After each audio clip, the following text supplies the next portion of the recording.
Estamos comenzando este año que va a ser de abundante palabra y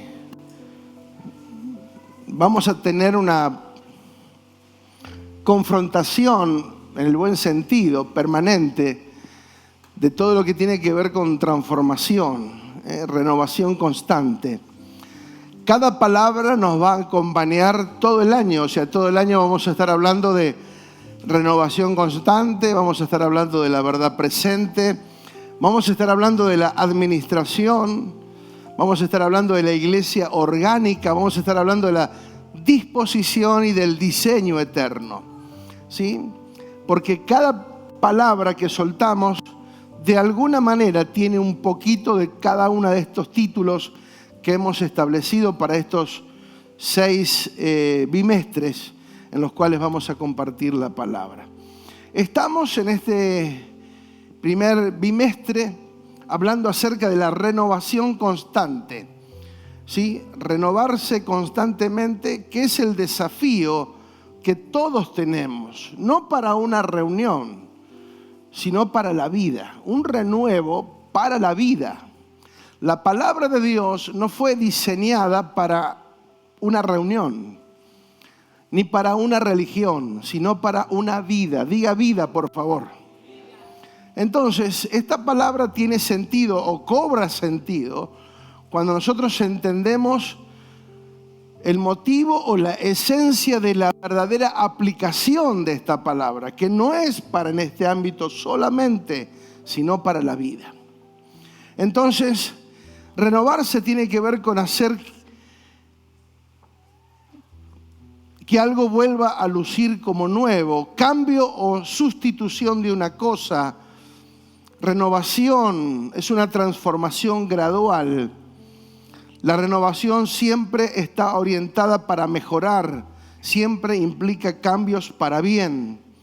Mejorar el aspecto, perfeccionar su funcionalidad, optimizar su eficiencia, corregir desperfectos, reformar un sistema, actualizar una cosa. ¿Sí? Y en este caso tiene que ver con renovar la mente. Y cuando hablamos de renovar la mente, no solamente estamos diciendo tener pensamientos bonitos, ¿sí? O pensamientos lindos solamente. No. Tiene que ver con la renovación de los conceptos que por años hemos compartido y lo hemos hablado de una manera, pero que cuando nos renovamos vamos entendiendo en profundidad no solamente lo que ya conocimos, sino aún conceptos y fundamentos que nos van a llevar a la verdadera y profunda aplicación de estos conceptos que vamos a trazar con la ayuda del Señor en este día. Renovar la forma de pensar, la forma de razonar, para llegar a conclusiones y decisiones más efectivas y productivas. Muchas veces nuestras decisiones están basadas más en las emociones circunstanciales. ¿Qué dije? Circunstanciales. Se me mezclaron 2 palabras ahí. Circunstanciales, ¿sí? Que con lo que realmente Dios quiere, ¿sí? Y la consigna de lo que hablamos el domingo pasado, ¿qué tenía que ver con? A ver si hicieron los deberes esta semana. Oír, atender, entender y obedecer. Si no se cierra el ciclo, no sirvió. ¿Está claro? Si no se cierra el ciclo de estos 4 pasos, por más que yo haya tenido la recontra revelación del mundo entero, no me sirvió. Porque no la obedecí. Entonces, si yo tengo la palabra que me hace libre, pero yo la ignoro, por más que la ignore, voy a sufrir las consecuencias de mi ignorancia. ¿Sí? No porque yo la ignoro y decir, bueno, no. Dios nos ama, pero espera de nosotros que seamos conscientes de que si hubo una cruz, hubo una muerte, un sacrificio que valió muchísimo, una palabra que se estableció apostólicamente con la vida entera de muchos mártires, nosotros no podemos utilizar esta herramienta que tanta sangre ha costado, tanto sacrificio, tanta muerte, tanto dolor, tanta injusticia, para que nosotros la desaprovechemos o la tomemos como una sugerencia, como una recomendación. Bueno, esto dice la Biblia, pero ustedes están en libertad. No. ¿Se entiende? Hola. Se le fue la alegría ya. ¿Qué pasó? Tranquilo, si estamos comenzando recién. ¿Pero se entiende lo que quiero decir? Bien. Volvemos a leer Romanos 12, 2. Creo que es el texto más claro y más concreto para ver lo que es transformación. Sí, quiero solamente hacer una introducción de un poquito de lo que hablamos la semana pasada. No os conforméis a este siglo, sino transformaos por medio de la renovación de vuestro entendimiento, para que puedan comprobar cuál sea la buena voluntad de Dios, agradable y perfecta. ¿Sí? Entonces, el desafío es no conformarnos, no adoptar la forma del sistema de este siglo, sino que permanentemente debemos atravesar una transformación permanente para que podamos, por medio de la renovación del entendimiento, comprobar fehacientemente, concretamente, eficazmente, la buena voluntad de Dios, que es agradable y perfecta. No significa que sea lo que a mí me gusta, no significa que sea lo que me queda más cómodo. Significa que la voluntad de Dios es buena, agradable y perfecta, más allá de mi opinión. Ok. Bien. Entonces, entender quién y desde dónde se plantean los cambios. No somos nosotros los que decidimos cambiar, sino es Dios quien establece esta palabra para que nosotros entendamos cómo y cuándo lo tenemos que hacer y por medio de qué lo tenemos que hacer. Sí, es por medio de la palabra, es por medio de renovar el pensamiento, el entendimiento, no para sentirnos cómodos o mejores o una satisfacción personal, sino para una efectividad a través de la vida de fe. Las transformaciones se plantean desde el plano de lo eterno. ¿Se acuerdan que el año pasado hablamos, terminando el año, acerca de lo que teníamos asignado? Todo lo que teníamos asignado. ¿Desde qué plano teníamos todo asignado? El primer plano era lo legal. Lo espiritual. Lo segundo era lo legal y lo tercero era lo eterno. ¿Se acuerdan?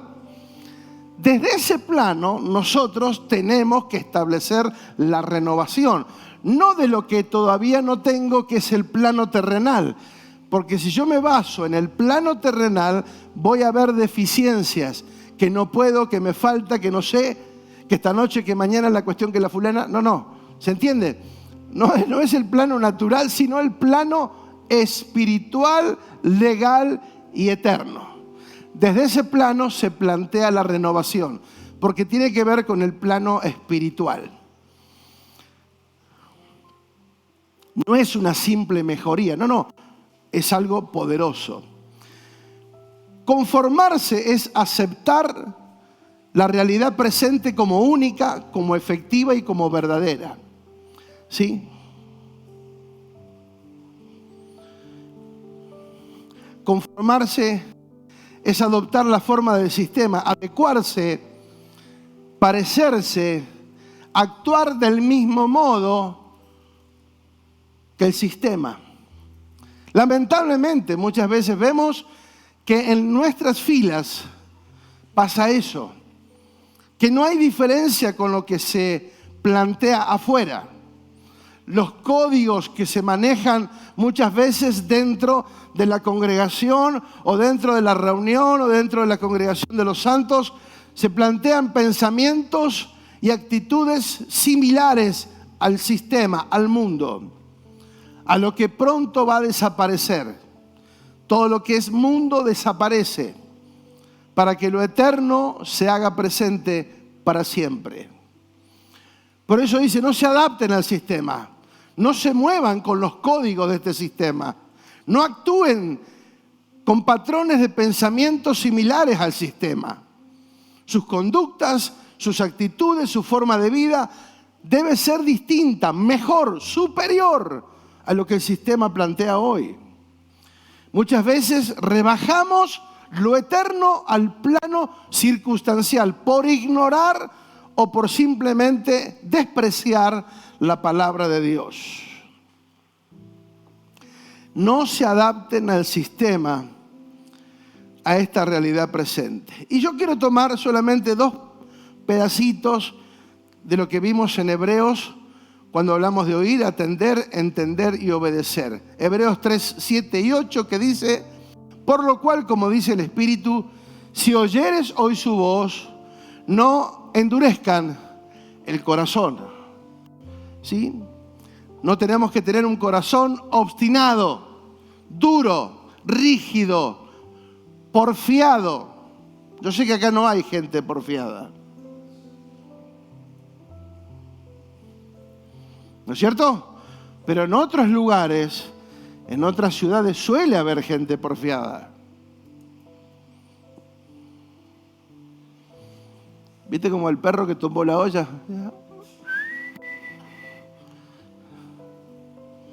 De mí no están hablando. La otra es Hebreos 3:10, que dice, a causa de lo cual me disgusté contra esa generación y dije, andan vagando en su corazón y no han conocido mis caminos. Le está hablando a su pueblo. Le está diciendo, ustedes vagan en su corazón y no han conocido mis caminos. Y le está hablando a su propio pueblo. No le está hablando a gente ajena. No, le está hablando a su pueblo. Ahora,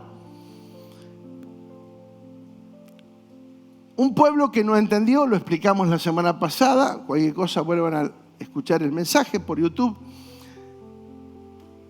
Lo importante es entender que Dios se disgustó. Ahora, cuando yo busqué el original de esta palabra, me llamó la atención. ¿Qué es para Dios estar disgustado? ¿Qué es para nosotros estar disgustado?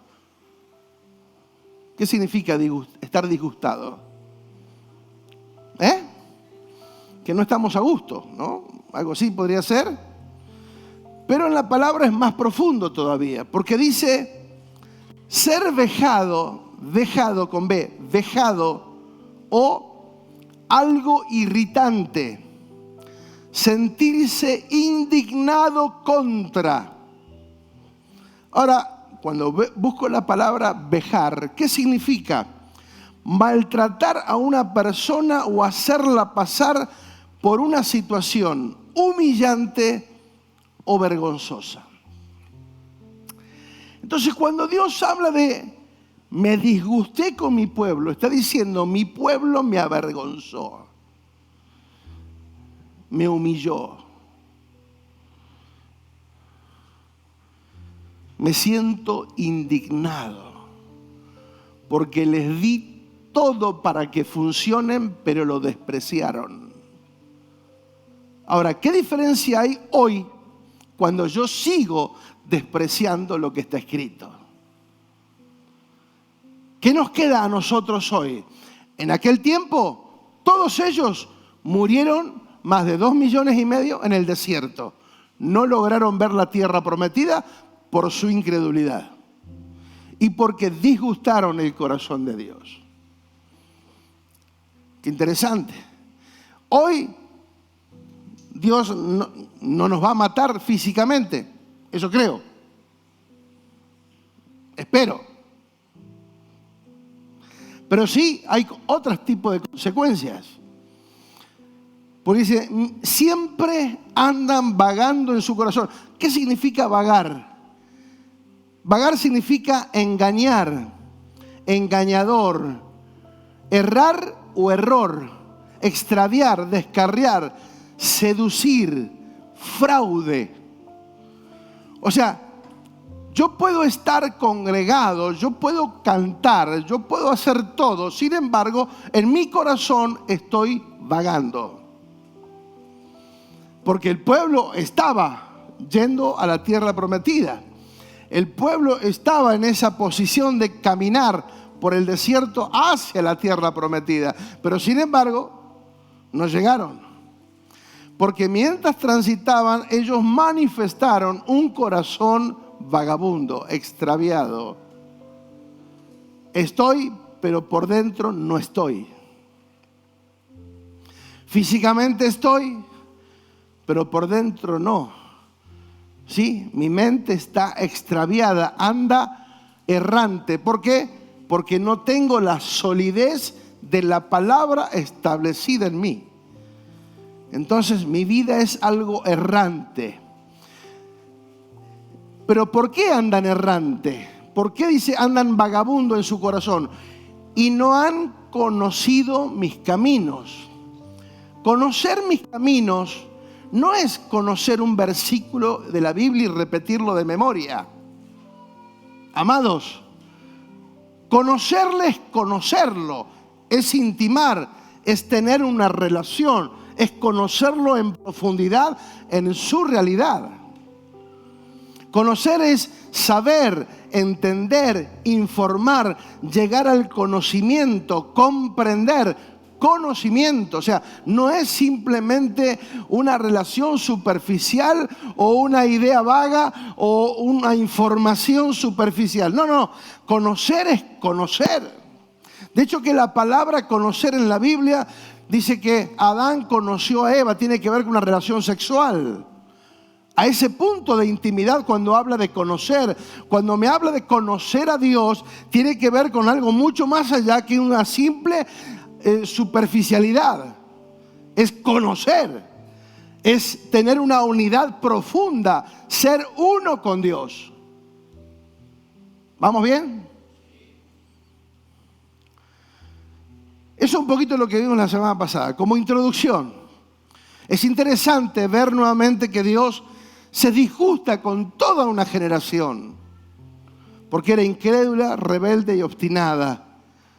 Por eso la renovación constante, insisto, no es una sugerencia ni una recomendación, es una orden. Diga orden. Ahora, cuando hablamos de orden, como que nos molesta un poquito, ¿no? A mí nadie me da órdenes. ¿O no? Algunos van a decir, te ordeno. ¿A cuánto les cuesta eso? Sujetarse a una autoridad. En el trabajo, en cualquier área, en la escuela. ¿A cuánto les cuesta? Sinceramente. Vamos, bien ahí, sinceros, bien. Somos casi normales entonces. Nos cuesta. ¿Sí? Pero bueno, ahora vamos a ver algo que tiene que ver con esto y mucho más interesante aún. Cuando hablamos de una orden suena un poco fuerte, parece, pero cuando entendemos el contexto de la realidad del verdadero evangelio, la propuesta de Dios y el propósito de Dios, nos damos cuenta que es la única manera de poder ser efectivos en el cumplimiento de su propósito para nuestras vidas, y es en el de obedecer una orden. Interesante que la orden la plantea ¿quién? Dios. Y Dios, ¿qué dice acerca de su voluntad? ¿Cómo es? No, fuerte. ¿Cómo es?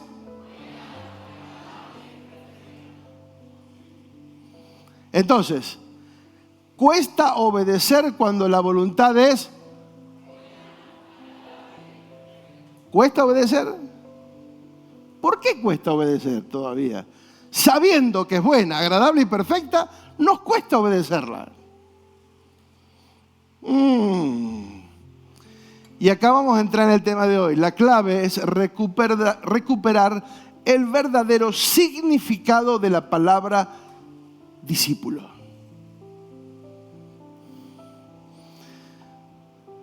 Diga discípulo. ¿Qué es discípulo? Un aprendiz, un hermano, convertirse en alumno, matricular como erudito, o sea, alcanzar un nivel de excelencia. Discípulo, docto, o sea, alguien enteramente preparado para toda buena obra. Y para eso vamos a entrar de a poquitito. Marcos capítulo 3, verso 13. ¿Tienen tiempo, no? ¿O están apurados? No dejaron los fideos en el fuego, ¿no? Bien. Vamos a desarrollar el temita que me quedó picando. El martes lo charlamos un ratito con los líderes y nos quedó picando ese tema. Y estaba ahí, que necesitaba expresarlo lo antes posible. Y hay otro tema, el verdadero concepto de la fe. Cuando veamos el verdadero concepto de la fe, amados, wow, va a haber una remoción en los fundamentos, porque nosotros la fe la hemos usado para algunas cosas, pero no me voy a anticipar. Vamos al tema de hoy, que es discípulo. Diga discípulo. Muy bien. Marcos 3:13 dice: después subió al monte y llamó, ¿qué dijo? ¿Qué dice? Y llamó así a los que él quiso y vinieron a él. Hasta ahí nomás. Después subió al monte y llamó a los que él quiso y vinieron a él. ¡Wow!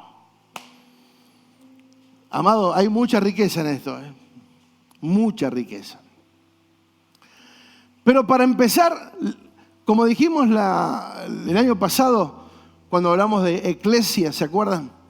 Que no era un concepto que había creado Jesús, sino que lo había redefinido. El concepto de discípulo también. En aquellos años había escuelas de discipulado. La escuela de Sócrates, la escuela de los rabinos, la escuela de los griegos. Ellos formaban discípulos. Pero Jesús adopta esa palabra y también la redefine. ¿Sí? La redefine. Hoy nosotros, en lo natural y en lo personal, podemos elegir qué carrera seguir. Yo elijo, voy a la facultad o voy a la secundaria, elijo qué carrera quiero seguir. Elijo a qué escuela quiero ir. ¿Sí? Y puedo decidir. Pero en este caso, cuando el Señor replantea y redefine la palabra discípulo, no es el que quiere, no es el alumno el que elige, sino es el maestro el que determina quién entra en esa escuela de discípulos.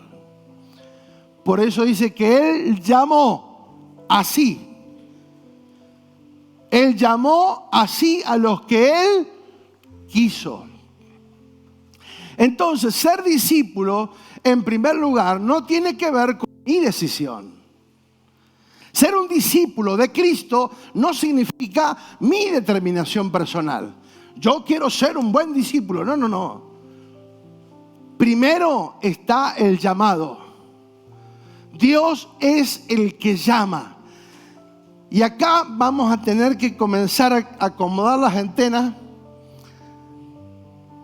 recalculando, para ver y definir y entender si realmente nos sentimos llamados por Dios. Tenemos que entender, yo creo, amados, yo creo, y no es por emoción, ni por entusiasmo, ni por nada, pero yo creo que si un domingo a esta hora estamos acá reunidos, tenemos que ser llamados. Está más lindo para estar en la playa, preparando un fueguito, ¿no? Pero si estamos acá, es porque hay algo dentro nuestro que sí o sí nos motiva a venir, porque aunque no lo entendamos todo todavía y no tengamos en clara esta definición, sí o sí no sabemos que Él me llamó. Esa palabra llamado tiene que ver con la redefinición aún de nuestro nombre. Jesús le cambió el nombre a Pedro, por ejemplo, y a varios, a Saulo, como el apóstol Pablo. O sea, ese llamado tiene que ver con hasta una redefinición, darle un propósito a la vida, darle una nueva identidad. Ya no somos lo que éramos antes. Ahora yo soy en Cristo un llamado. Entonces, cuando somos llamados por Dios, el segundo paso es, si Él me llamó, Él llamó a los que Él quiso. Entonces, si estamos acá, es porque Él lo quiso. Quiero creer eso. No sé si están de acuerdo conmigo. Bien por el entusiasmo.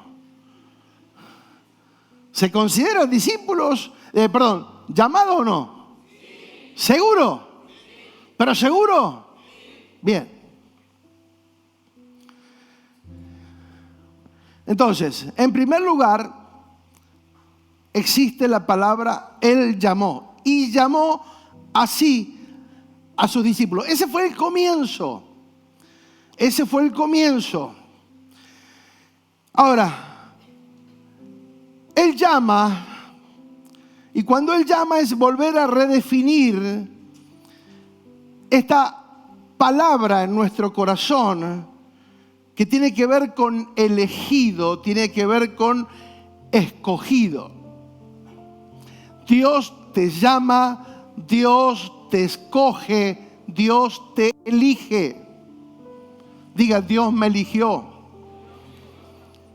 Ahora, para que bajemos todos los humos, no me eligió porque era bueno, porque era bárbaro, porque era bueno, bonito y barato. No. Éramos un desastre. Hola. ¿Cuántos eran un desastre antes de conocer a Dios? Todavía estamos tratando de corregir el rumbo. En algunos casos. Hola. ¿Sí? Si Él nos escogió, diga pura gracia. Pura gracia, diga pura gracia. Por eso es entender que si estamos acá, al menos es porque hemos oído la voz de Dios. En algún aspecto, por medio de un mensaje, de una palabra, de un consejo, una canción, oímos la voz de Dios que nos convoca. Ahora, Él no nos llamó para ser oyentes, para ser asistentes, congregantes. Hola. Espectadores, sino para ser ¿qué?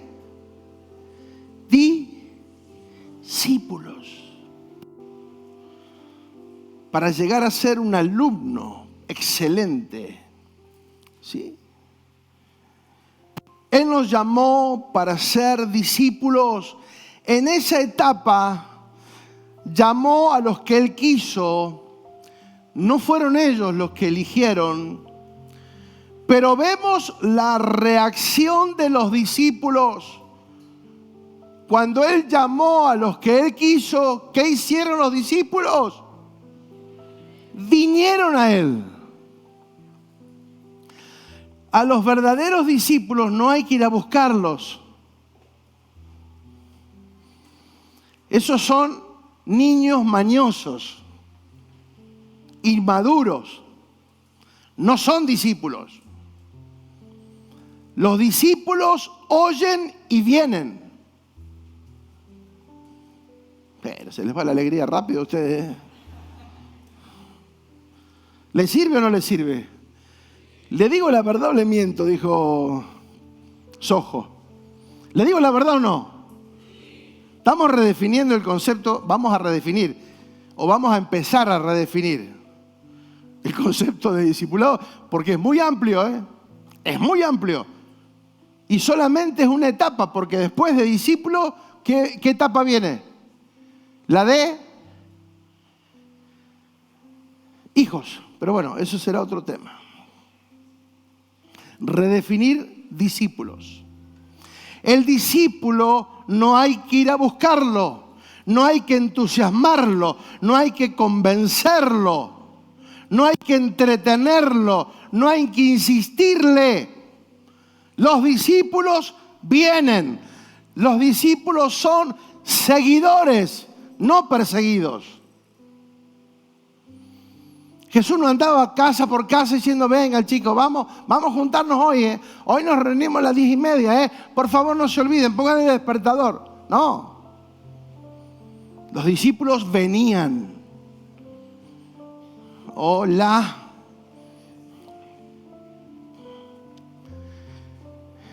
¿Vamos bien hasta ahí? ¿Cuál es la diferencia de un discípulo y de un congregante?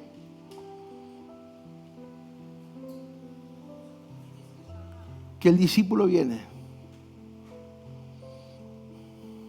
y el discípulo obedece. Dos características fundamentales del discipulado.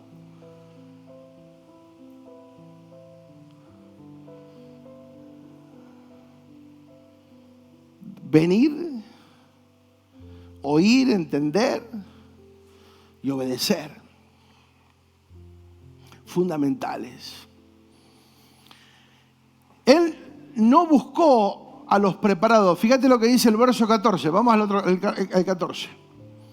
Y estableció a 12 para que estuviesen con él.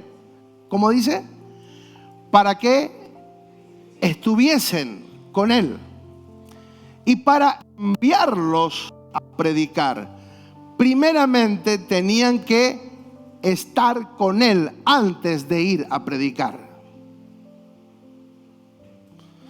Muchas veces, porque ya estuvo en una reunión, lo mandamos a predicar.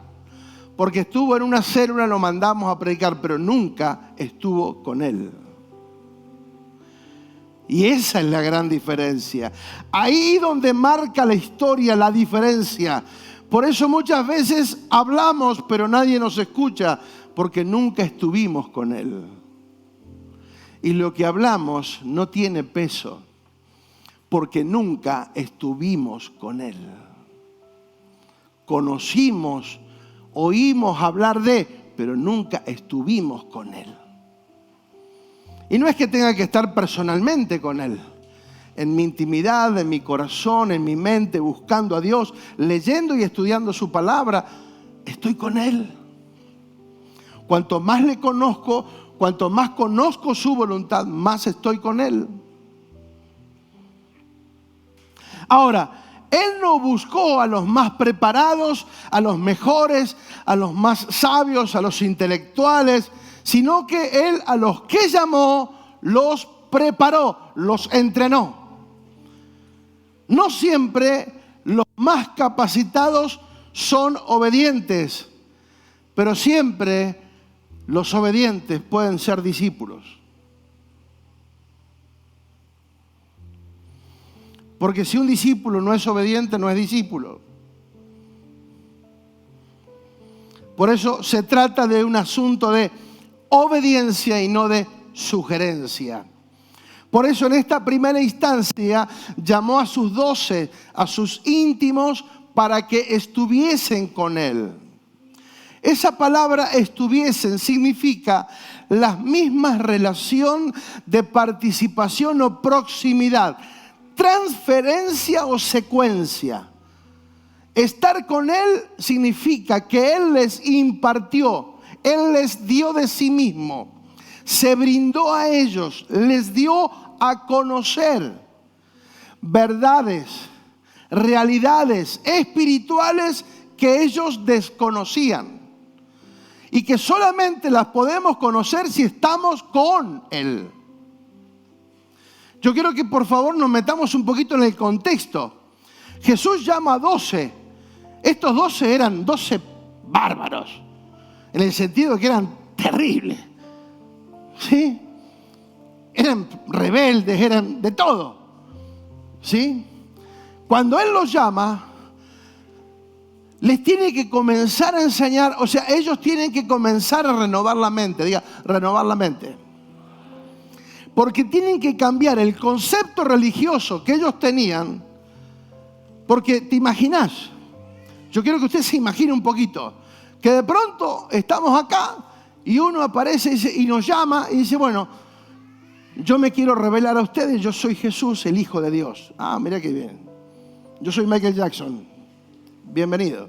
Claro, o sea, era difícil de comprender que de pronto el hijo de José, el carpintero, que lo habíamos visto muchas veces en la ciudad, de pronto comienza a revelársele a 12 que Él es el Hijo de Dios. Si ellos no renovaban la mente, era imposible que ellos pudiesen entender. Pero como los llamó y ellos entendieron el llamado, que fueron escogidos para escuchar lo que antes, hasta ese momento, no habían oído. Ellos esperaban un Salvador, pero no podían entender de la manera en que se producían los hechos. Estar con Él implicaba que de a poco ellos fueran cambiando su entendimiento para conocer la realidad de lo que realmente representaba Jesús, que era más allá de un carpintero.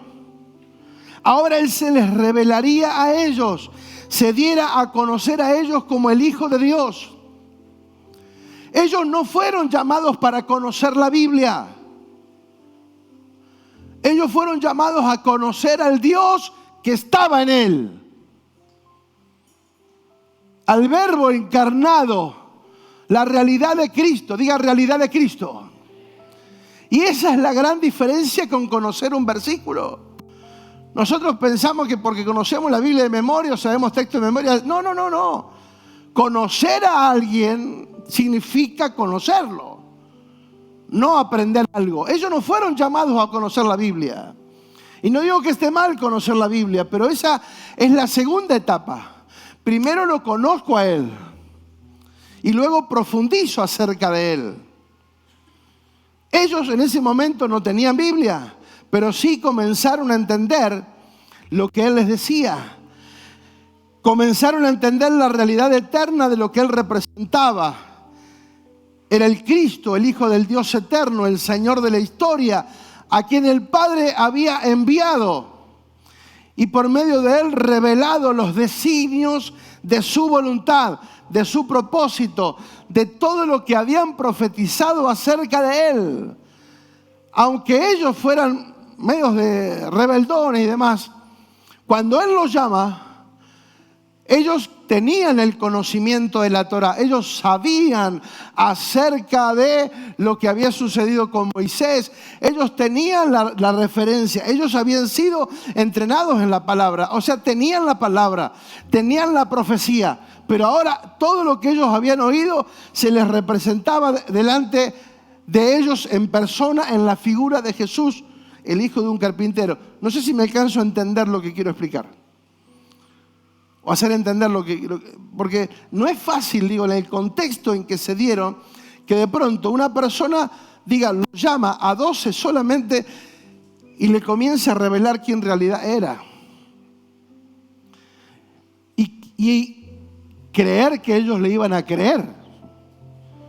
Pero como hubo un llamado, ese llamado se confirmó en ellos, ¿sí? Y ellos estuvieron con Él, fueron en profundidad de a poco, conociendo y descubriendo verdades eternas. Por eso ellos necesitaban estar con Él, pasar tiempo con Él. ¿Cuánto tiempo pasamos con Él? En la intimidad. Necesitaban pasar tiempo con Él, no conociendo versículos, sino la vida eterna que Él expresaba, conocer y entender la verdad eterna que estaba encarnada en su persona. Este llamado implicaba un cambio de pensamiento, de paradigmas, de estructuras pensantes. No podían ser discípulos si no cambiaban su manera de pensar.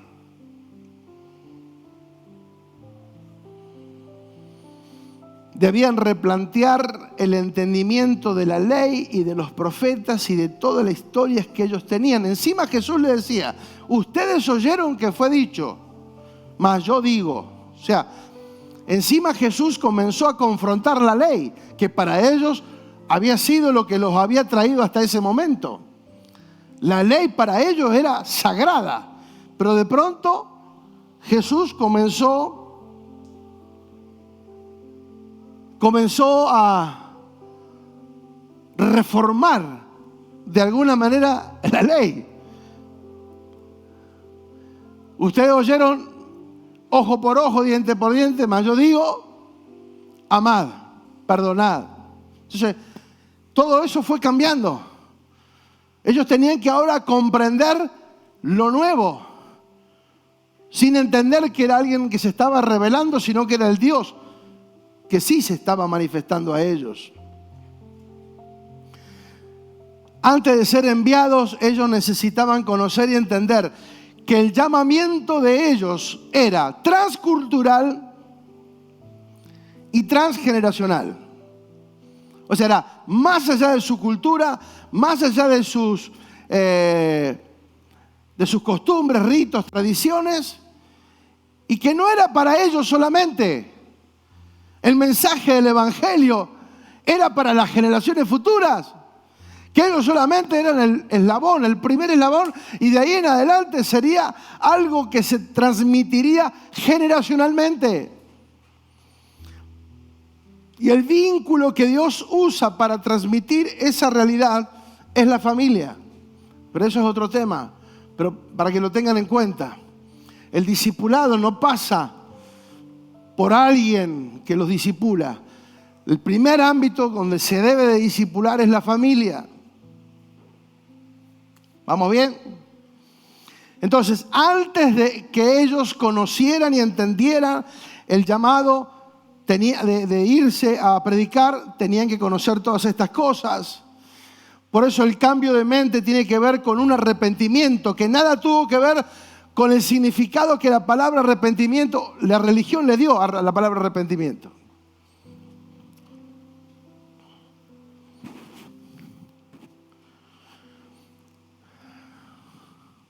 ¿Quieren conocer el verdadero significado?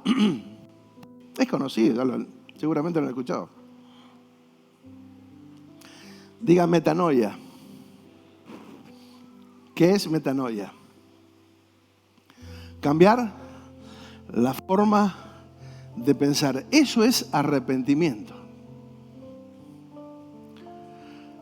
Entonces, el arrepentimiento, o sea, no es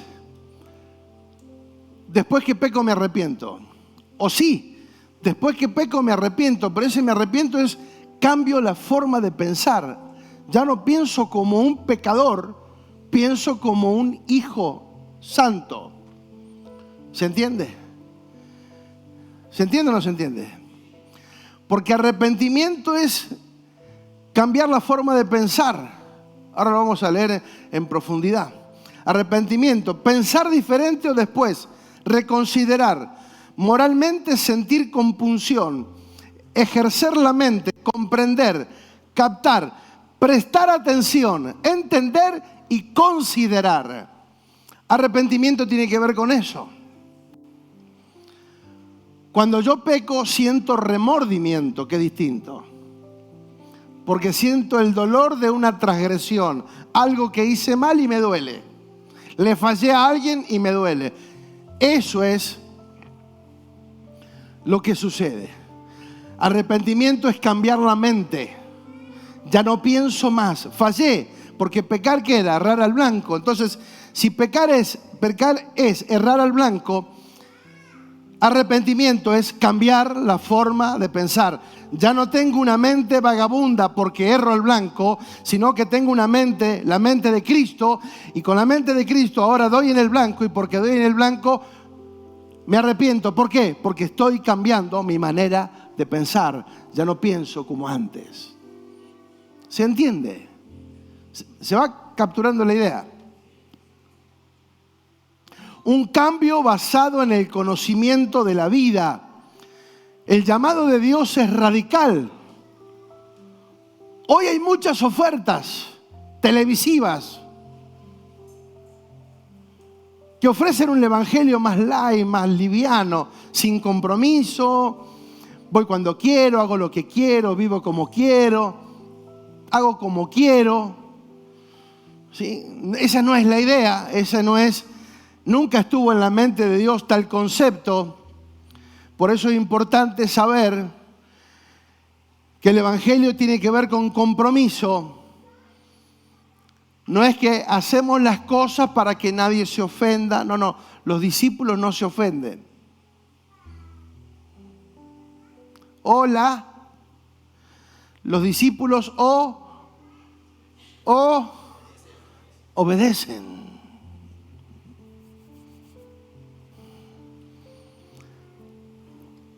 Hoy el pecado, el arrepentimiento, la conversión no son palabras tan populares, pero las tenemos que redefinir y volver a hablar de este tema. Porque muchos conciben el evangelio como que le están haciendo un favor a Dios. Yo voy a congregarme, pero como que le estoy haciendo un favor a Dios, porque lo hago por vos, encima lo decimos, ¿no? Yo voy por el Señor, si no, no voy. ¿Vos le estás haciendo un favor a Dios? O sea, entender esa estupidez te habla de la mente vaga.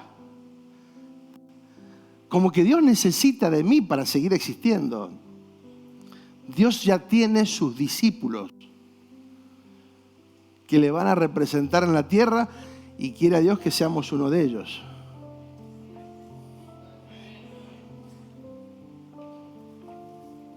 No hay problema, Por eso el evangelio siempre nos invita a un cambio. El evangelio no viene a nuestras vidas para que sea una vida más cómoda. No.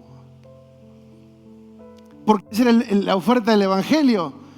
Cristo salva, sana, liberta, te soluciona los problemas. Llame ya. Satisfacción garantizada, le devolvemos su dinero. Esa era la oferta.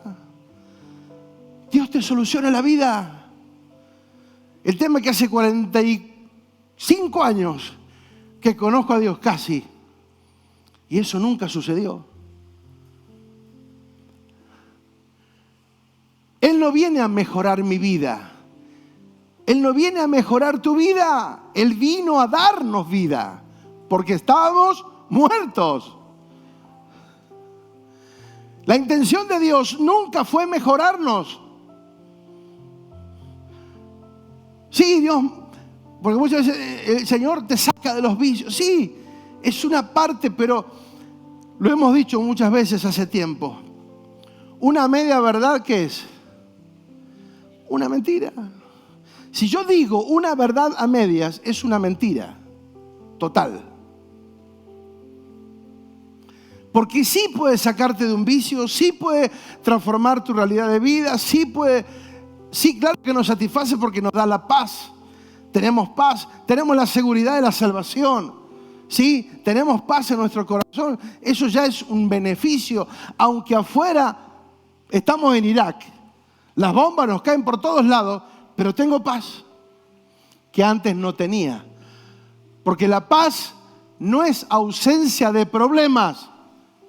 La paz es un estado espiritual de mi relación con Dios. Esa es paz. Yo estoy seguro, aunque por fuera parece que todo se cae a pedazos, pero tengo paz porque Dios está al gobierno de todo. ¿Hay alguien que pueda entenderme lo que estoy diciendo?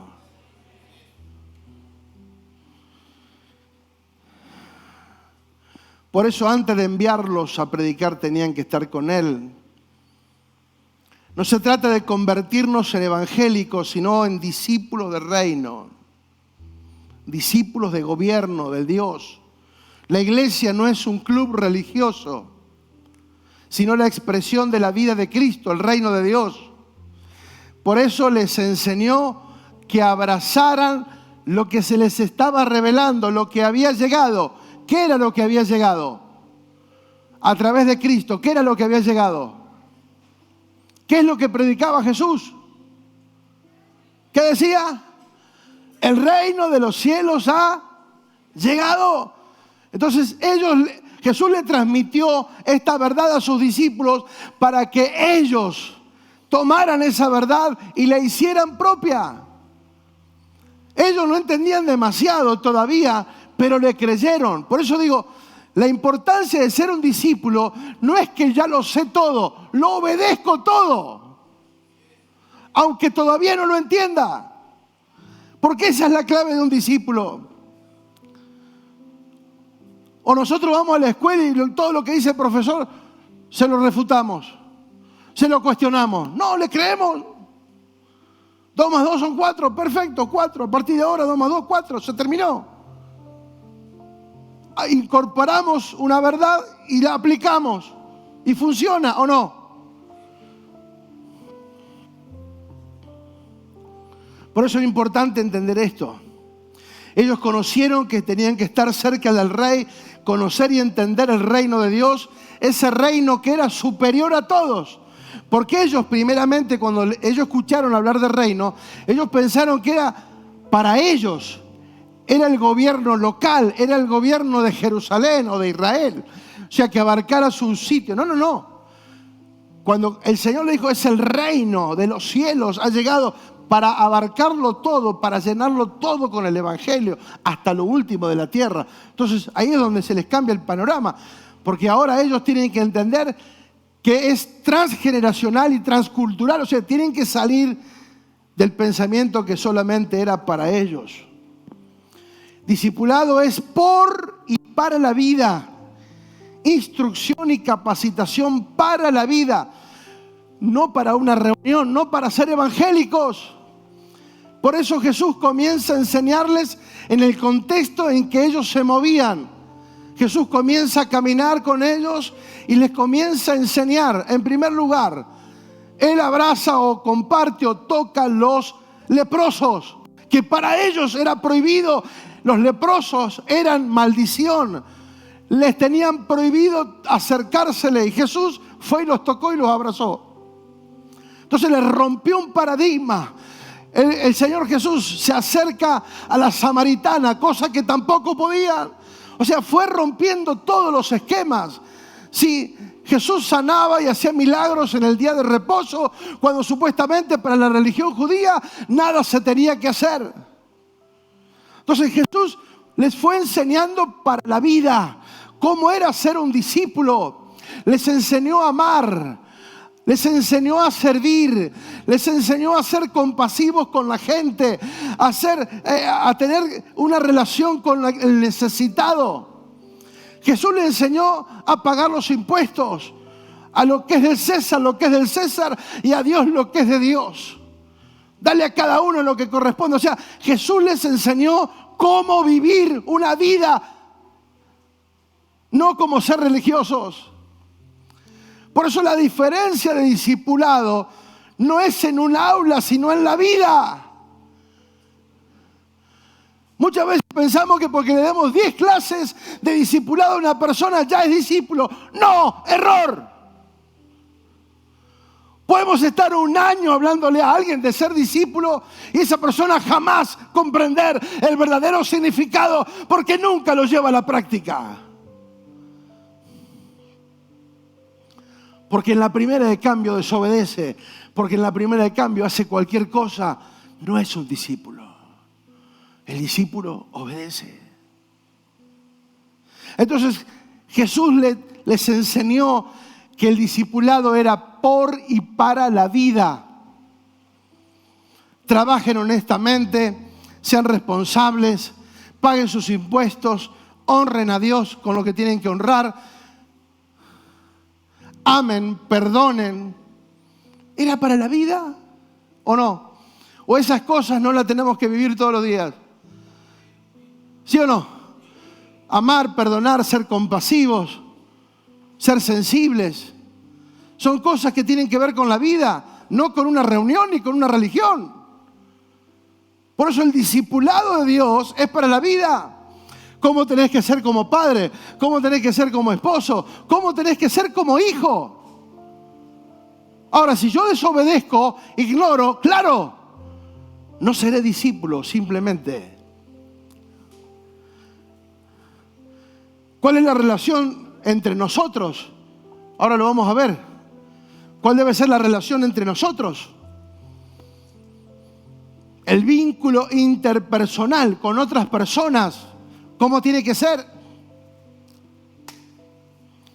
¿Te querés casar con alguien? También.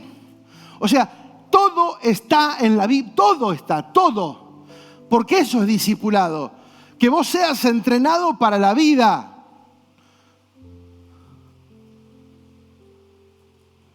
¿Se entiende o no se entiende?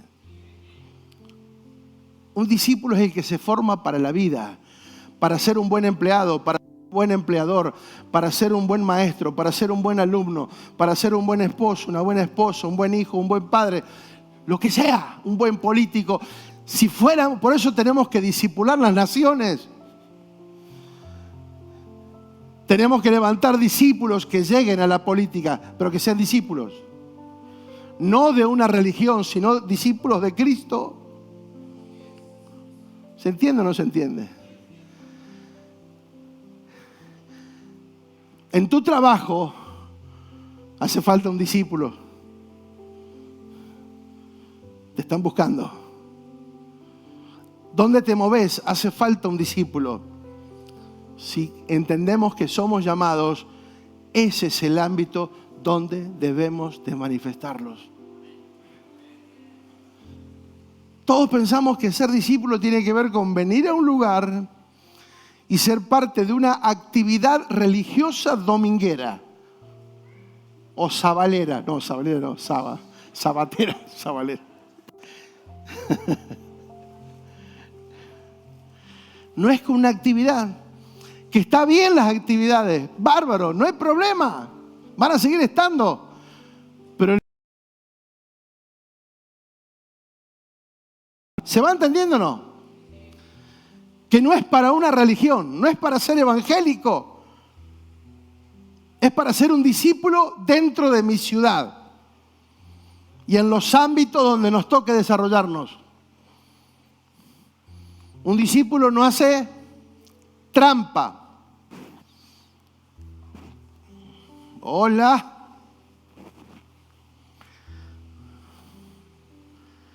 Tuvimos un hermano con mucho conocimiento, hace muchos años.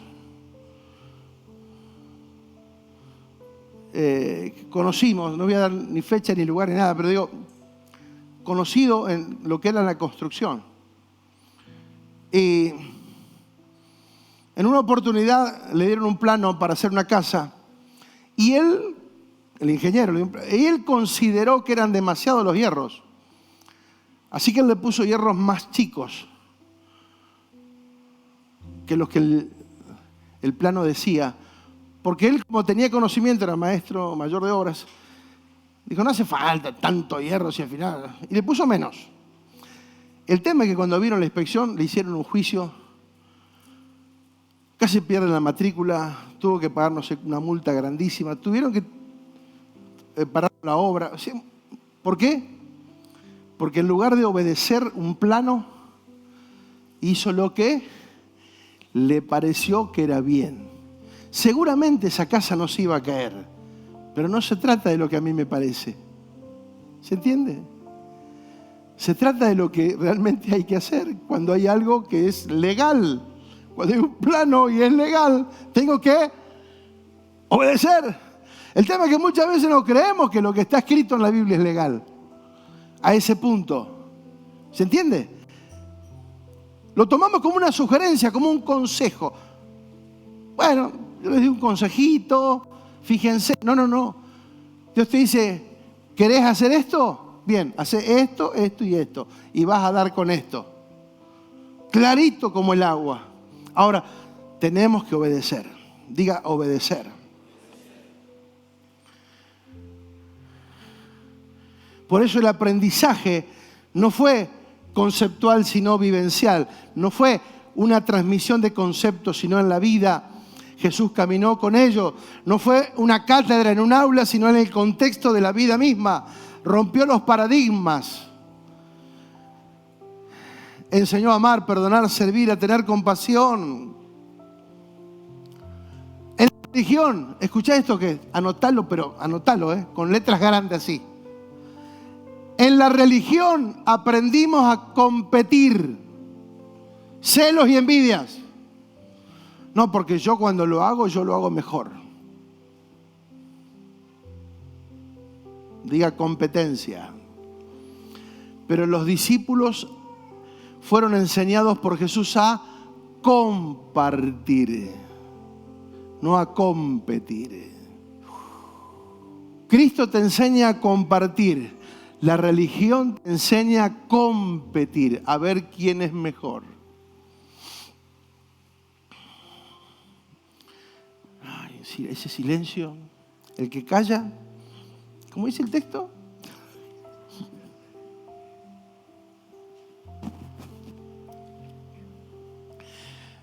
Silencio, ese silencio. ¿Es verdad o no? Yo sé que acá no pasó nunca, pero ¿te han venido en algún momento ese sentimiento de competencia? No acá, en la vida. ¿Has sentido eso?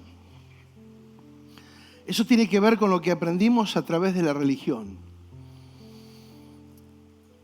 Celos, envidias, competencia, pero en la vida de cuerpo. Y como discípulos aprendimos a compartir, a ser un equipo. Por eso siempre Jesús, o la mayoría de las veces, habló en plural. Discípulos. Diga discípulos. Muchos. Para anular el pensamiento individualista, selectivo. No sos vos ni yo el último eslabón de la historia. No. No somos nosotros, olvídate, no sos la última Coca-Cola del desierto. No lo sos. Porque si falto yo se cae todo. No. Tranquilo que si te morís vos, todo va a seguir igual mañana. Y capaz que va a ser mejor día que hoy. Así que tranquilo, no nos creamos superiores ni mejores. No, tranquilo. Entender que fuimos llamados a ser ¿qué? Discípulos. ¿Y como discípulos qué tenemos que hacer? Obedecer. ¿Vamos bien hasta ahí? Fíjate, Juan 8:31, ¿cómo dice? ¿Y cómo dice? Mi gente. Dice, dijo entonces Jesús a los judíos que habían creído en él: si vosotros permaneciereis en mi palabra, seréis verdaderamente mis discípulos. Para ser un discípulo, ¿qué hay que hacer? Otro requisito: permanecer ¿en qué? En la palabra. ¿Qué significa permanecer en la palabra? Estar fundamentado, parado, establecido en la palabra. La palabra no es una sugerencia, no es ¿cómo dijimos? Un consejo. No. La obedecemos. Cuando la palabra permanece en nosotros, nos convertimos en verdaderos discípulos. Diga, discípulos. ¿Están cansados? Sigo un poquito más. ¿Les interesa o no les interesa? Porque no los veo entusiasmados. Los veo medio como cara enojado. ¿Puede ser, no? ¿O se están durmiendo? Si ustedes ven que alguien se está durmiendo, yo les autorizo, tac, en la nuca. Cortito. Ahí, pácate. Se despierta rápido.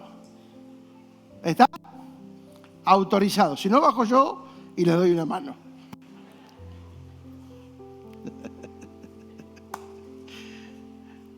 El llamado se extendió. Vamos, Lucas 9, 23. Lucas 9, 23. Primero él llamó a los 12, pero después abrió el abanico. ¿Qué dice? Y decía a algunos.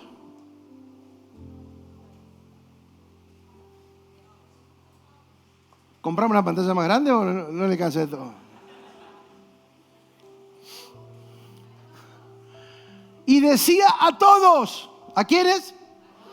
A todos. Si alguno quiere venir en pos de mí, ya está diciendo, bueno, ahora el llamado es para todos. Si alguno quiere venir en pos de mí, niéguese a sí mismo, tome su cruz y sígame. ¿Qué hace el discípulo? Seguir. Ahora, no todos siguieron, no todos obedecieron, no todos se determinaron. Pero dice, si alguno quiere venir en pos de mí, porque muchos le seguían. Claro, le seguían por los milagros. Jesús sanaba en cantidades industriales para que comieran 5.000 personas, sin contar mujeres y niños, o sea que más de 10.000 personas comieron por la multiplicación de algunos panes y peces. O sea, ellos lo seguían por los beneficios, de hecho que se los dice. Ustedes me siguen por lo que pueden obtener de mí, por los beneficios. No me siguen porque realmente quieren ser mis discípulos. ¿Vamos bien? Entonces, si alguno quiere venir en pos de mí, entonces ya el llamado se extendió a muchos, pero no todos quisieron ¿qué? Negarse a sí mismo. Porque la cosa cada vez se pone más fuerte. Diga negarse. ¿Qué significa negarse? Rendirse. Rendir. Mi vida se la rindo a Dios. Cuando yo le doy mi vida a Dios, Él me gobierna. Yo ya no gobierno, Él gobierna. Yo ya no decido, Él decide. Yo ya no mando, Él manda. Y yo obedezco. Niéguese a sí mismo, tome su cruz. ¿Qué significa tomar la cruz? ¿Qué pasó cuando Jesús tomó la cruz? ¿A dónde fue? Al madero. ¿A dónde fue? A morir. El tema es que todavía seguimos vivos. Todavía queremos hacer lo que nos gusta. Todavía quiero hacer lo que se me da la gana. Cuidado. Simplemente será que todavía no somos discípulos. Pero fíjate lo que dice el verso 24. Porque todo aquel que quiera salvar su vida la perderá. Pero todo aquel que pierda su vida por causa de mí, éste la salvará. Los conceptos equivocados o que tienen un contraste tan fuerte entre lo que Dios plantea y lo que nosotros pensamos. Por eso Él dijo, mis caminos no son los vuestros, ni mis pensamientos son los de ustedes, son más altos. Porque muchas veces a lo que nosotros llamamos bueno, Dios nos dice malo. Y a lo que nosotros llamamos malo, Dios dice bueno. Nosotros vivimos para salvar nuestra vida todos los días. En el sentido que queremos que nos vaya bien, que quiero que todo me sonría, que nunca haya un problema. Quiero salvar mi vida. Salvarla de los disgustos, de los problemas. Eso es inevitable. Yo creo que estoy salvando mi vida no haciendo nada, no comprometiéndome con nada, no comprometiéndome con su reino ni con su causa. Pero todo dice, el que pierda su vida por causa de mí. ¡Wow! O sea que si yo pierdo mi vida pero se la doy a Él, dice que nunca la voy a perder. Siempre la voy a conservar. Siempre voy a disfrutar de esa vida. ¿Cuántos dicen amén? Si alguien me está entendiendo, ¿podría entusiasmarse un poquito? Un aplauso al Señor, algo, pues. Demasiado frío, ¿eh? Demasiado frío. Vamos a prender los calefactores porque demasiado frío, ¿eh? No me gusta. No me gusta la frialdad. Prendamos la caldera para qué.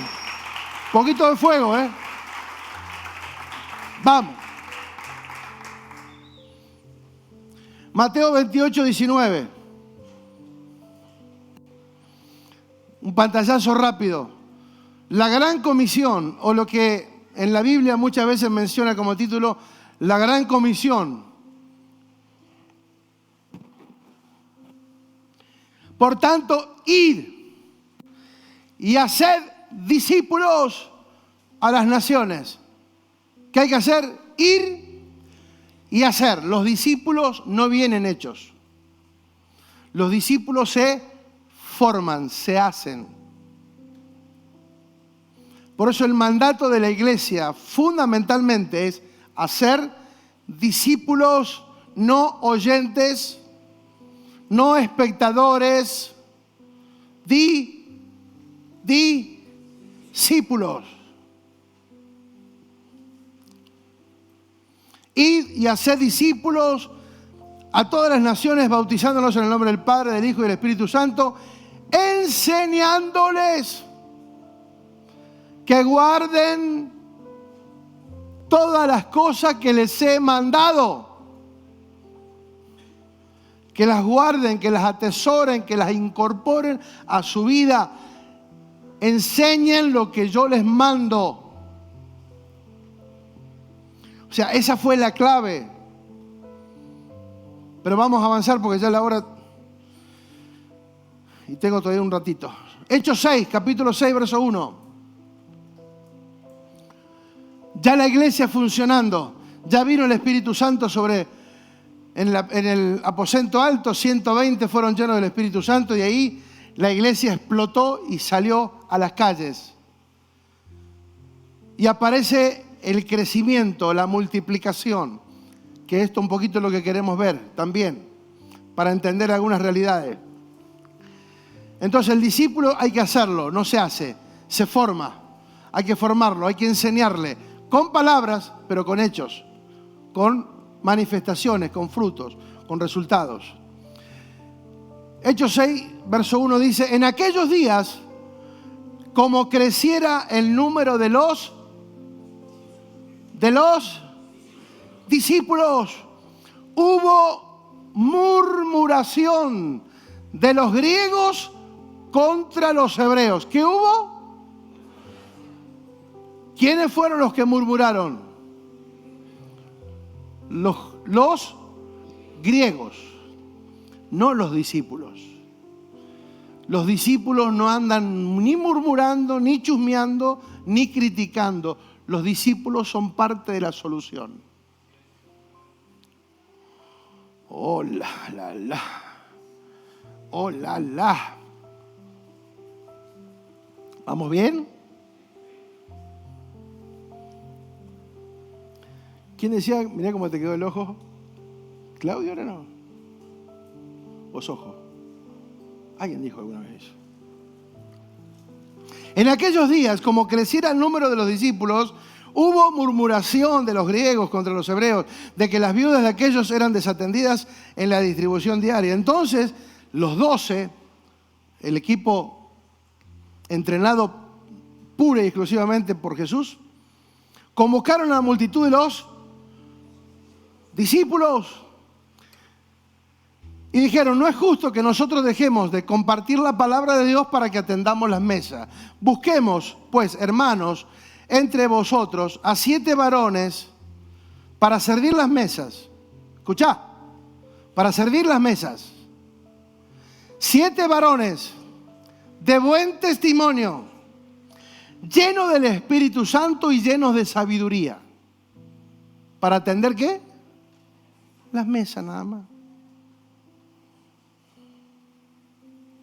Protocolo, ¿cómo estamos? Qué desafío, ¿eh? Hola. Para servir la mesa, ¿qué tenían que tener? Buen testimonio, lleno del Espíritu Santo y lleno de ¿qué? Simplemente para ser mozos. Si eso se necesita para atender las mesas, te imaginas de ahí para arriba. Pero sigamos. ¿Seguimos? Y nosotros persistiremos en la oración y en el ministerio de la palabra.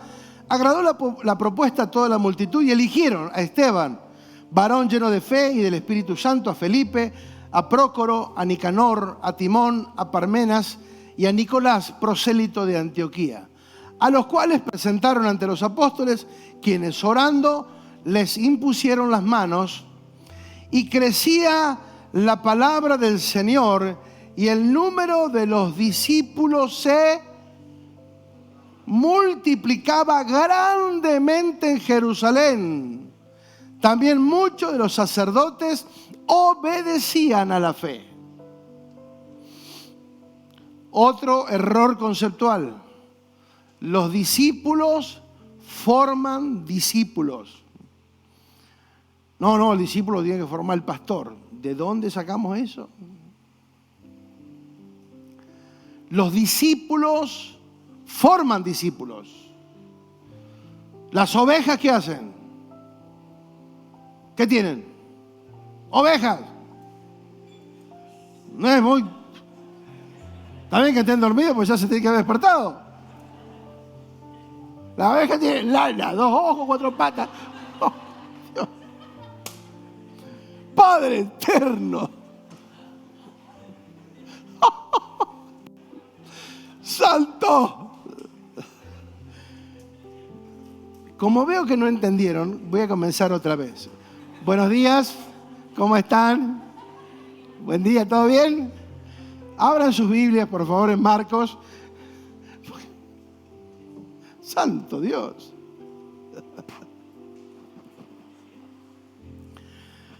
Los discípulos se multiplicaban.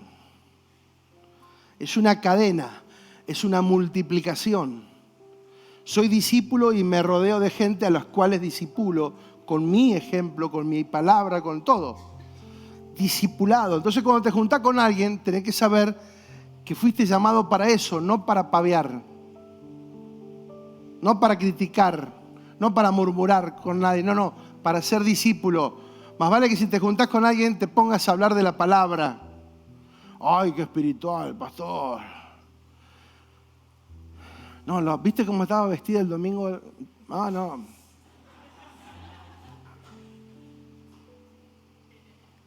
¿Viste cómo se dormía? Yo lo vi, ¿eh? Yo también.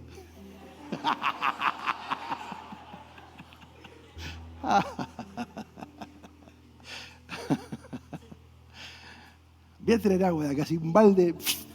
¿Sabes cómo a despertar acá? Amados, los discípulos forman discípulos. Y esa es la clave. Es la segunda etapa. O sea, ¿se acuerdan cómo era la escala? Primero que era creyente, que hasta el diablo es creyente, ¿sí? Esa es una etapa. Segundo, discípulo. Tercero, hijos, colaboradores y primogénitos. ¿Sí? Fíjate vos en la escala. Estamos hablando de la segunda recién, discípulo, y estamos, wow, entendiendo. ¿A cuánto les sirvió lo que estamos hablando? El 70% por lo menos. El 30% se ve que a todos les sirvió, a algunos. Bien. Es importante, amados, entender que para ser un discípulo hay que dejarlo todo. Y no es que hay que renunciar a todo. Digo, en cuanto a que Dios sea lo que gobierna en mi vida. Los ministerios están para edificar al cuerpo de Cristo, que es el complemento de hacer discípulos, ¿sí? El discípulo dijimos que es por y para la vida. No es para ser religioso, ni para ser evangélico, ni para que participe de una reunión.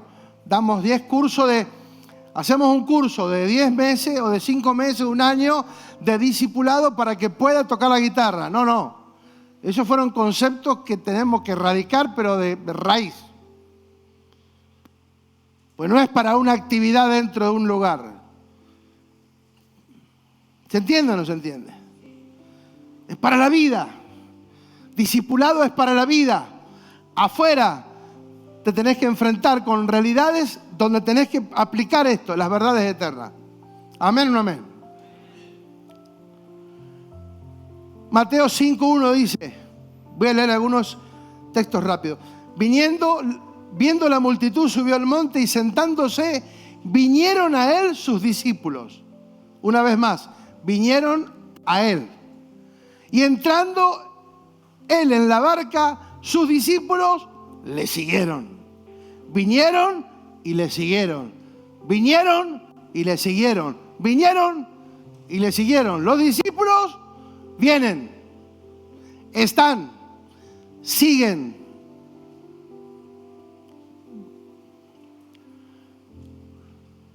La pregunta que iba a hacer al principio la hago ahora. ¿En calidad de qué estamos acá? ¿En calidad de oyentes? Que no está mal, ni es pecado. ¿Estamos en calidad de oyentes o en calidad de discípulos? Cada uno lo define en su corazón, en su interior. Yo quiero ser un discípulo. Quiero seguir siendo un discípulo. Quiero ser un buen hijo, quiero ser un buen discípulo. Lucas 14:25 dice, grandes multitudes iban con él y volviéndose les dijo, grandes multitudes le seguían. Señor, te seguimos. Donde iba Jesús, la multitud iba. Ahora, se dio vuelta y les dijo, muchachos, si alguno quiere venir en pos de mí y no aborrece su padre, a su madre, a su mujer, a sus hijos, a sus hermanos, hermanas, aún también su propia vida, no puede ser mi discípulo. Suena fuerte, ¿no? El que no aborrece. El tema es que nosotros no entendemos lo que es aborrecer. ¿Qué es aborrecer? Lo que ya saben no tienen que decir nada. ¿Saben qué es aborrecer? Amar menos. Si yo amo más a mi esposa que a Dios, no puedo ser discípulo. Si yo amo a mis nietos más que a Dios, no puedo ser discípulo. Y no es que no los ame, pero Él es superior. Aborrecer es amar menos, nada más. No hay nada que lo supere, porque de Él viene todo lo que tengo. De Él viene mi familia, mi esposa, mis hijas, mis nietos. O sea, ¿se entiende? Él es lo primero. Por eso ser discípulo es más fácil ser oyente. Es más fácil ser ¿cómo se dije? ¿Cómo dije? Un espectador. Claro. El que está de espectador no tiene ningún compromiso con nada. Simplemente está hoy. Pero el que es discípulo, wow. Pero saben que cuando uno ama menos, ama más. Cuando yo ordeno las cosas y amo a Dios por encima de todo, después termino teniendo más amor por todo lo demás. Cuando yo no amo a Dios, por eso algunos endiosan a la familia, a los hijos, a la esposa, a los nietos, endiosan. No. Hacen un Dios de... No, yo, hijo de la vida, yo también de la vida, obviamente. Pero con respecto al amor, Dios está por encima de todos. Obviamente, quizás no sea una palabra para el domingo, provoque amén, porque esto hay que procesarlo. Pero cuando se te aclara acá en el espíritu, en la mente, y vos entendés que amando por encima de todo a Dios, Dios te ordena y te da amor de sobra para todo lo demás, para que lo disfrutes a pleno, te das cuenta que es la mejor decisión que nos puede pasar. ¿Sí? Si alguno no aborrece, si alguno viene a mí, por eso, seguir a Jesús, la multitud le seguía. Ahora, si ustedes quieren venir realmente en pos de mí y quieren ser discípulos, tienen que amar menos a todo lo demás. Dice, y el que no lleve su cruz y viene en pos de mí, no puede ser mi discípulo. O sea que ser discípulo habla de una entrega, de un compromiso real con Dios y no con una religión, no con el pastor, no con algo circunstancial. Lucas 14:33 dice, sí pues, cualquiera de vosotros que no renuncia a todo lo que posee, no puede ser mi discípulo. ¡Wow! Renunciar a todo lo que poseo. Yo pregunto, ¿todo lo que poseemos es realmente nuestro? Porque no nos llevamos nada de acá. ¿Cuántos sabían eso? Cuando nos vamos, ¿cómo nos vamos? Como llegamos, desnudos. Entonces, renunciar a todo es decir, lo tengo todo, o tengo todo lo que Dios me dio, pero no es mío, es de Él, porque Él me lo dio. Y Dios nos hace, por la Biblia, administradores. Eso lo vamos a ver cuando tratemos lo que es administración, puntualmente. ¿Sí? Renunciar a todo es obtenerlo todo. Esa es la diferencia. Cuando yo entiendo que la renuncia me lleva a un mayor nivel de conquista. Juan 13:34. Un mandamiento nuevo os doy. Que se amen unos a otros como yo los amé. Como yo los he amado. Que también se amen unos a otros. ¿Cómo nos tenemos que amar? ¿Pero cómo? Así como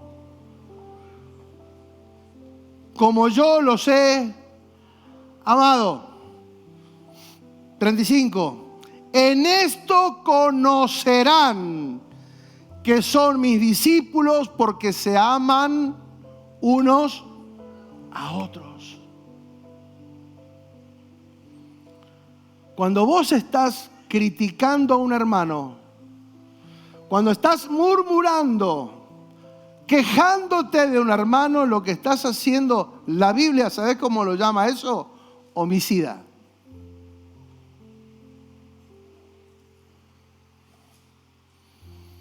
Porque el mandamiento es ámense, no porque son buenos, no porque son perfectos, no porque tienen todas las virtudes y cualidades y talentos, no, simplemente porque Él nos amó. De la manera en que Él nos amó, debemos amar y de esa manera vamos a manifestar ser ¿qué? Discípulos. Diga discípulos.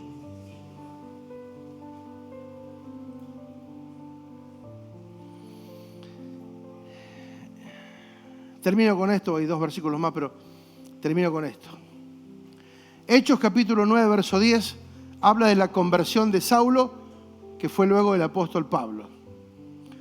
En Hechos 9, ahí está la conversión en los primeros versículos. Pero una vez que aparece todo el proceso de la conversión, donde Saulo iba en busca de los cristianos para matarlos y meterlos presos, o meterlos presos o matarlos, depende de cómo se diera. El Señor se le aparece, queda ciego por 3 días. Pero fíjate lo que dice acá, el verso 10. Porque le dice, anda, te van a llevar a Damasco y ahí se te dirá lo que tienes que hacer. Y sigue el relato diciendo, había entonces en Damasco un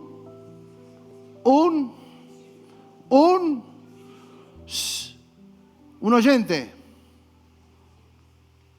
¿Un oyente? ¿Qué era? Discípulo. Había entonces en Damasco un discípulo llamado Ananías, a quien el Señor le dijo en visión. Fíjate en los niveles en que luego los discípulos se transformaron. Dios les hablaba en visiones. Y él respondió, ¿qué respondió el discípulo? ¿Qué respondió? ¿Cómo responde un discípulo? Heme aquí, Señor, aquí estoy. O sea, había que tratar con uno bravo, como era Saulo. La fama de Saulo se había extendido, sabían que era bravo y que mataba y perseguía a los cristianos, y de pronto le dice a un discípulo, anda que lo tenés que discipular. ¿Qué?